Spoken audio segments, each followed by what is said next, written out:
Welcome to my YouTube channel world literature. आज जो topic discuss करने वाले हैं वो है a prayer for my daughter by William Butler Yeats. William Butler Yeats की ये पोएम है जिसको आज हम डिस्कस करने वाले हैं। तो अपना लेक्चर जो है वो स्टार्ट करते हैं। फर्स्ट ऑफ ऑल पोएम का इंट्रोडक्शन डिस्कस करेंगे, देन इसका बैकग्राउंड एंड इसकी समरी को डिटेल से डिस्कस करेंगे। अ प्रेयर फॉर माय डॉटर, इस पोएम को विलियम बटलर यीट्स ने लिखा था 1919 में। जिस टाइम पे विलियम बटलर यीट्स के यहाँ एक बेटी की बर्थ होती है, इनकी डॉटर की बर्थ होती है, उसके 2 डेज़ के बाद ही इन्होंने इस पोएम को लिखा था। वो अपनी डॉटर एन यीट्स के लिए कुछ प्रे करते हैं, कुछ उसको विशेस करते हैं, कुछ उसको मैनर्स सिखाते हैं, उसको सोसाइटी के बारे में बताते हैं। एंड ये जो पोएम है ये फर्स्ट टाइम नवंबर 1919 में पब्लिश हुई थी। पोइट्री मैगजीन थी हैरियट मॉनरो, उसमें इसको पब्लिश करवाया गया था।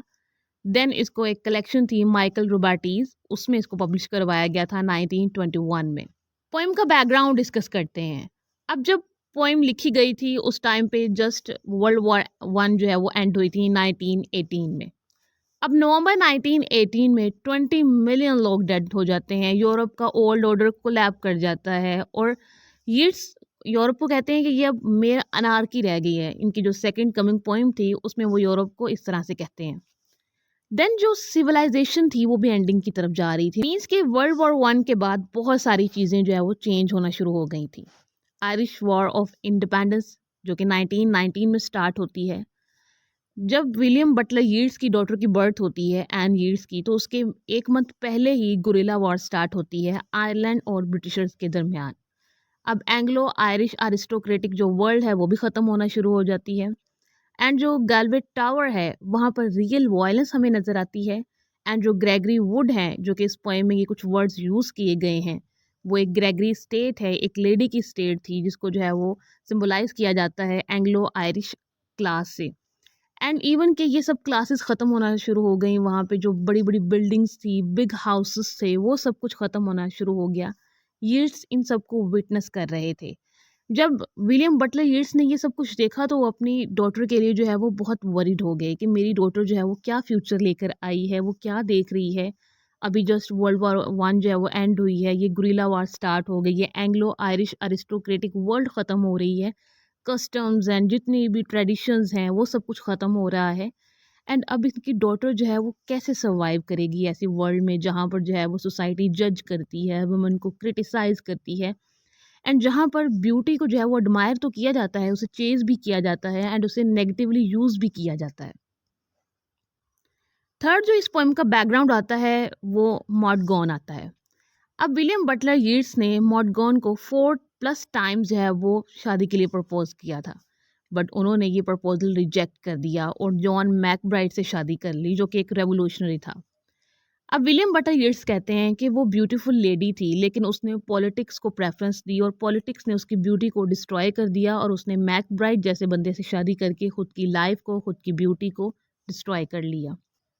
देन विलियम बटलर यीट्स कहते हैं कि मैंने 1919 में इस चीज़ को विटनेस किया कि वो जो लेडी थी जो कि मोस्ट ब्यूटीफुल वुमन थी जिसको मैंने प्रपोज किया था और उसने मेरा प्रपोजल रिजेक्ट कर दिया था, मैंने उसका डाउनफॉल देखा। उसने अपनी ब्यूटी को ट्रेड किया और उसने पॉलिटिक्स के लिए ये सब कुछ किया, एक ऐसे इंसान से शादी की जिससे उसे कुछ भी नहीं मिला। ये जो लेडी हैं वो इस पूरी पोएम को हॉन्ट करती हैं एंड विलियम बटलर यीट्स की मेमोरी को, उनके ओपिनियंस को, उन सबको भी ये हॉन्ट करती हैं। यहाँ तक हमने इसका बैकग्राउंड डिस्कस किया है कि कौन कौन से पॉइंट्स जो हैं वो हमें आगे चल के पोएम में नज़र आने वाले हैं। अब पोएम की समरी को डिस्कस करते हैं। पोएम जो है वो स्टार्ट इस तरह से होती है कि विलियम बटलर यीट्स अपनी डॉटर को डिस्कस करते हैं और कहते हैं कि वो क्रेडल में आराम से सो रही है, बट बाहर जो है वो एक स्टॉर्म आया हुआ है। अब वो स्टॉर्म कौन सा है? एक तो वर्ल्ड वॉर वन जो है वो एंड हुई है, सेकंड ये जो गुरिल्ला वॉर स्टार्ट हो गई है, एंग्लो आयरिश अरिस्टोक्रेसी जो है वो ख़त्म हो रही है। तो ये सारा जो स्टॉर्म है वो बाहर आया हुआ है, लेकिन मैंने अपनी डॉटर को एक टावर के अंडर रखा हुआ है। हम लोग एक टावर में हैं और इस स्टॉर्म को हम देख तो सकते हैं लेकिन हम इस स्टॉर्म से सेफ हैं। विलियम बटलर यीट्स ने उस टावर में अपनी डॉटर को सेफ रखा हुआ है। Then William Butler Yeats poem में कहते हैं कि इस स्टॉर्म को सिर्फ एक फॉरेस्ट रोक सकता है और वो है ग्रेगरी वुड, जो कि एक सिंगल हिल है, वही इस स्ट्रॉन्ग विंड को रोक सकती है। क्योंकि ये जो स्टॉर्म आ रहा है ये हर चीज़ को जो है वो डिस्ट्रॉय कर रहा है, जितने भी रूफ्स हैं, जितने भी हाउसेस हैं, यहाँ पे कस्टम्स हैं, रिचुअल्स हैं, ट्रेडिशंस हैं, यहाँ पे जो ओल्ड एज है, ओल्ड आर्किटेक्चर है उन सबको ये डिस्ट्रॉय करता हुआ आ रहा है। उसके बाद विलियम बटलर येट्स जो है ना वो एक प्रे करते हैं, विश करते हैं और वो कुछ अपने थॉट्स को जो है वो शेयर करते हैं कि मुझे लगता है कि मैं जो है ना वो अंदर से बहुत सैड हूँ, मेरे माइंड में सैडनेस है, मेरे हार्ट में सैडनेस है और वो सैडनेस इस वजह से है क्योंकि मैं अपनी डॉटर के फ्यूचर को डिस्ट्रॉय होता हुआ देख रहा हूँ। क्योंकि जो वर्ल्ड में हो रहा है वो बहुत ही हार्ट रेंडिंग है। वर्ल्ड वार वन एंड हो रही है, उसके बाद वर्ल्ड वार टू भी होती है, गुरिल्ला वॉर्स होती हैं, इवन कि हर चीज़ जो है ना वो ख़त्म हो रही है, हिस्ट्री जो है वो ख़त्म हो रही थी। विलियम बटलर येट्स कहते हैं कि मैं यहाँ पर प्रे कर रहा हूँ और मैं एक आवर से जो है ना वो चल रहा हूँ और प्रे किए जा रहा हूँ अपनी डॉटर के लिए, उसके लिए विश कर रहा हूँ कि उसका फ्यूचर जो है वो बेस्ट हो। और मैं उसको इस टावर में ले आया हूँ, जो कि टावर जो है वो मैंने 16th सेंचुरी नॉर्मन्स का जो है वो बाय किया था। वो इसीलिए बाय किया था कि मेरी डॉटर जो है वो यहाँ पे सेफ़ रहेगी, मेरी वाइफ जो है वो सेफ़ रहेगी और हमारी ये जो एक स्पिरिचुअल जर्नी है हम उसको जो है वो कंटिन्यू कर सकेंगे। देन विलियम बटलर येट्स अपने कुछ पॉइंट्स को डिस्कस करते हैं और अपनी डॉटर को जो है वो कुछ एडवाइसेस करते हैं। वो उसे कहते हैं कि मेरी डॉटर जो है ना वो बहुत ब्यूटीफुल नहीं होनी चाहिए या फिर मेरी डॉटर जो है वो उसको बहुत ब्यूटीफुल नहीं बनना चाहिए, क्योंकि जो ब्यूटी है वो आपको डिस्ट्रॉय कर देती है। ब्यूटी जो है ना वो आपके अंदर जो है वो प्राउड को ले आती है। विलियम बटलर येट्स कहते हैं कि मेरी डॉटर जब खुद को मिरर में देखेगी और देखेगी वो खुद कितनी ब्यूटीफुल है, कितनी जो है वो प्रिटी है, तो उसके अंदर कहीं न कहीं प्राउड आ जाएगा और वो बेसिक मैनर्स को नहीं सीख सकेगी। वो इस सोसाइटी में नहीं सर्वाइव कर सकेगी। क्योंकि ये सोसाइटी जो है वो पॉलिटिक्स प्ले करती है, पॉलिटिक्स ब्यूटी को जो है वो चेज़ करती है, जिससे ब्यूटी जो है वो डिस्ट्रॉय हो जाती है। विलियम बटलर येट्स कहते हैं कि अगर मेरी डॉटर बहुत ज़्यादा ब्यूटीफुल होगी, तो वो ना ही तो रोमांटिक पार्टनर को ढूँढ सकती है, ना ही अच्छे लाइफ पार्टनर को ढूँढ सकती है और ना ही अच्छे फ्रेंड्स को बना सकती है। क्योंकि हर कोई जो है वो उसकी ब्यूटी की वजह से उससे अट्रैक्ट होगा, ना कि उसके मैनर्स की वजह से, उसकी हैबिट्स की वजह से। तो मैं चाहता हूँ कि मेरी डॉटर जो है ना वो माइनर हो, बट उसके अंदर जो है वो मैनर्स बहुत ज़्यादा होने चाहिए। देन विलियम बटलर येट्स कुछ एग्जांपल्स देते हैं कि किस तरह से ब्यूटीफुल लेडीज़ ने अपनी लाइफ को डिस्ट्रॉय किया, उनके डिसीजंस किस तरह से फेल हो गए। हेलेन ऑफ ट्रॉय जिसने जो है वो किंग की वाइफ बनना था, बट वो पेरिस से शादी करती है जो कि एक फुलिश मैन था और उसने अपनी ब्यूटी को डिस्ट्रॉय कर लिया। देन वो क्वीन की एग्जांपल देते हैं जो कि एक ओशन वेव्स में उसकी बर्थ हुई थी और वो किसी को भी अपना मैन जो है वो चूज़ कर सकती थी, लेकिन हेफेस्टस जो कि क्रिपल्ड ब्लैक स्मिथ था उसको एज अ हस्बैंड चूज़ किया, जिससे उसकी लाइफ भी ख़त्म हो गई, उसकी ब्यूटी भी जो है वो ख़त्म हो गई। तो यहाँ पर विलियम बटलर येट्स ये कहना चाहते हैं कि जो मोस्ट ब्यूटीफुल वुमेन होती हैं या फिर मोस्ट ब्यूटीफुल लेडी होती है, वो अपनी ब्यूटी को डिस्ट्रॉय कर लेती है क्योंकि वो क्रेज़ी थिंग्स करती हैं। वो ऐसे चीज़ें करती हैं जो कि उनके फ्यूचर के लिए अच्छी नहीं होती हैं, जो कि उनके फ्यूचर को डिस्ट्रॉय कर देती हैं, उनकी फॉर्च्यून को डिस्ट्रॉय कर देती हैं, उनकी लक को डिस्ट्रॉय कर देती हैं एंड इवन कि उनकी ब्यूटी को भी डिस्ट्रॉय कर देती हैं। देन विलियम बटलर येट्स कहते हैं कि मैं अपनी डॉटर को जो है वो मैनर्स सिखाऊंगा, सिविलिटी सिखाऊंगा, उसे बताऊंगा कि अफेक्शन एंड काइंडनेस कितनी इंपॉर्टेंट है। अगर कोई दूसरा आपके साथ अफेक्शनेट है या फिर आपके साथ जो है वो काइंडनेस को शो करवा रहा हो, तो ये एक गिफ्ट नहीं है। अगर आप किसी के साथ अफेक्शन रखोगे तो तभी जो है वो आपके साथ जो है वो अफेक्शन रखेगा। मीन्स के ब्यूटी जस्ट वर्क नहीं करती है।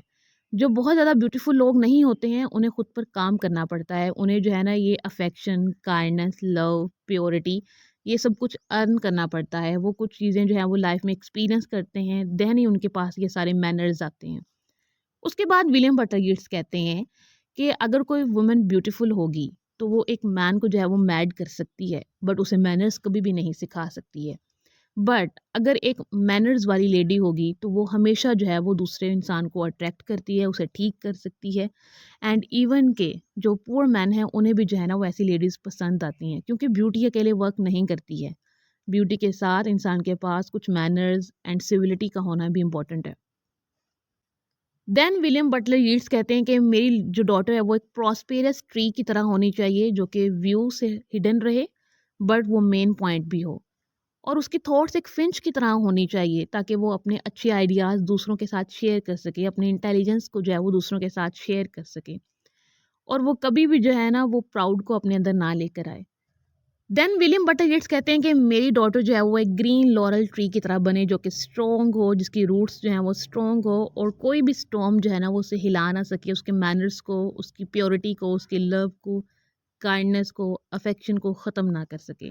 और वो हमेशा एक प्रेकियस प्लेस में as a single laurel tree की तरह जो है ना वो स्टैंड करे और हर कोई उससे इंस्पायर हो। देन विलियम बटलर यीट्स कहते हैं कि जिस तरह की ब्यूटी की तरफ मैं हमेशा से अट्रैक्ट होता हुआ आया, जैसे कि मैंने लोगों से लव किया, वो सब कुछ जो है वो वेस्ट ऑफ टाइम था। वो सब कुछ जो है वो ड्राई हो चुका। तो इसलिए ब्यूटी के पीछे जो है वो नहीं भागना चाहिए। ब्यूटी जो है वो कभी भी आपको कोई अच्छी मंजिल की तरफ नहीं लेकर जाती है, या फिर आपको जो है वो कोई अच्छी डेस्टिनी जो है वो नहीं प्रोवाइड कर सकती है। देन बटलर यीट्स कहते हैं कि इंसान को जो है ना वो किसी से नफरत नहीं करनी चाहिए, अपने माइंड में हेट को आने नहीं देना चाहिए। क्योंकि जब आप किसी के बारे में ओपिनियन रखते हैं, हेट रखते हैं, तो वहीं से आपके माइंड की डिस्ट्रक्शन शुरू होती है, आपकी सोल की डिस्ट्रक्शन शुरू होती है। जब तक आप स्ट्रॉन्ग रहेंगे, किसी के बारे में ओपिनियन नहीं रखेंगे, तब तक जो है वो आपको कोई भी डिस्ट्रॉय या फिर आपको कोई भी नुकसान नहीं कर सकता है। बट जैसे ही आप किसी के बारे में हेट लेकर आते हैं अपने माइंड में, अपने हार्ट में, तो आपकी रूट्स जो है ना वो डिस्ट्रॉय होना शुरू हो जाती हैं। आपके अंदर से ट्रेडिशंस, आपकी जो रिचुअल्स हैं, या फिर आपके अंदर जो कस्टम्स थी, जो आपकी रूट्स थी, जो आपकी सिविलाइजेशन थी, वो सब कुछ ख़त्म होना शुरू हो जाता है। देन बटलर यीट्स कहते हैं कि मैं अपनी डॉटर को यही एडवाइस करूँगा कि ओपिनियन से दूर रहो, किसी को जज मत करो, क्योंकि जब तुम किसी को जज करोगी, किसी के बारे में ओपिनियन रखोगी, तो तुम्हारे माइंड में जो है वो हेट आ जाएगा, और वही हेट जो है वो तुम्हारी रूट्स को ख़त्म करेगा। उसके बाद बटलर यीट्स कहते हैं कि बहुत सारी जो ब्यूटी है वो नेचर से ही पैदा होती है। मीन्स कि हम ब्यूटीफुल वुमेन को देखते हैं, वो कहाँ से आती हैं? नेचर ही उन्हें बनाती है एंड नेचर ही उन्हें प्रमोट करती है। बट ये जो ब्यूटीफुल लेडीज़ हैं, जब वो अपने ओपिनियंस को शेयर करती हैं, अपने पॉलिटिकल ओपिनियंस को शेयर करती हैं, तो वहाँ से उनकी डिस्ट्रक्शन शुरू हो जाती है। जब वो पॉलिटिकल एजेंडाज़ की तरफ जाती हैं, फुलिश आइडियाज़ को, फुलिश मैन को फॉलो करती हैं, वहीं से उनकी डिस्ट्रक्शन स्टार्ट होती है। विलियम बटलर येट्स अपनी डॉटर को कहते हैं कि जब तुम हेट को ख़त्म कर दोगी, तो तुम्हारी जो सोल है वो प्योर हो जाएगी, और तुम कभी भी किसी के बारे में नेगेटिव नहीं सोचोगी। विलियम बटलर यीट्स अपनी डॉटर को एडवाइस करते हैं कि अगर उसके हार्ट में से हेट ख़त्म हो जाएगा, उसके माइंड में से हेट ख़त्म हो जाएगा, तो उसकी सोल जो है वो प्योर हो जाएगी, और वो सेल्फ सफिशेंट हो जाएगी। मीन्स कि वो हैप्पी रहेगी, पीसफुल रहेगी, एंड वो कभी भी जो है वो अपनी रूट्स को जो है वो वीक फील नहीं करेगी, एंड कोई भी जो है वो उसे नुकसान नहीं पहुंचा सकेगा। देन वो अपनी डॉटर को कहते हैं कि अगर तुम अपनी सोल को प्योरीफाई करोगी और ख़ुद को प्योर रखोगी, खुद को जो है वो काइंड रखोगी, तो कभी भी तुम्हारी रूट्स जो है वो ब्रेक नहीं होगी, कोई तुम्हें जो है वो ब्रेक नहीं कर सकता है। तुम हमेशा एक स्ट्रॉन्ग वुमन बन के रहोगी। देन विलियम बटलर येट्स कहते हैं कि मेरी विश है कि इसका जो हस्बैंड हो, इसका जो लाइफ पार्टनर हो, वो इसे कस्टम और सेरेमनी के साथ लेकर जाए, क्योंकि यहाँ पर स्ट्रीट्स में सुपरियरिटी और इल विल जो है वो सेल होती है। वही हम देखते हैं कि यहाँ पर जो है वो लोगों की चीप माइंडसेट है, लोगों की जो चीप थॉट्स हैं वो हमें स्ट्रीट्स में नज़र आती हैं। लोग ट्रेडिशन से, रूट से, अपने कस्टम से, अपने वैल्यूज से जो है वो दूर हो चुके हैं, एंड वर्ल्ड वॉर 1 के बाद का टाइम जो है वो बहुत डेंजरस है। उसके बाद वो कहते हैं कि सेरेमनी जो है वो रिच बाउंटी ऑफ नेचर को कहते हैं, एंड जो कस्टम है वो ग्रोइंग लॉयल ट्री को कहते हैं। तो विलियम बटलर यीट्स अपनी डॉटर के लिए जो है वो कस्टम एंड सेरेमनी को चूज़ करते हैं। कहते हैं कि उसकी अगर मैरिज कभी हो, तो वो सेरेमनी और कस्टम के साथ होनी चाहिए, जहाँ पर नेचर भी हो, एंड वो एक लॉरल ट्री की तरह जो है वो ग्रो कर सके उस शादी में, अपनी लाइफ में। एंड यहाँ पर ये जो पोएम है वो एंड हो जाती है। विलियम बटलर यीट्स इस पोएम में अपने ओपिनियंस को भी शेयर करते हैं कि ये लेडीज़ के बारे में, वुमेन के बारे में, फेमिनिज्म के बारे में क्या सोचते थे, एंड वो अपनी डॉटर को कैसे कंट्रोल करना चाहते थे। एंड देन उन्हें रियलाइज़ हुआ कि मैं अपनी डॉटर को कंट्रोल नहीं कर सकता हूँ, तो उसे जो है ना वो कुछ एडवाइसेस करता हूँ कि उसे अपने सोल को प्योरीफाई रखना है, उसे जो है वो प्योर सोल के साथ जो है वो अपनी लाइफ में प्रोग्रेस करनी है। इस पोएम के इम्पोर्टेंट थीम्स में आ जाता है womanhood and traditional femininity, the power and danger of beauty, the hopes and fears of parenthood. I hope कि यहाँ तक ये जो लेक्चर है वो आपको समझ आया होगा। वीडियो को लाइक और शेयर और चैनल को ज़रूर सब्सक्राइब कीजिएगा। Thanks for watching my channel.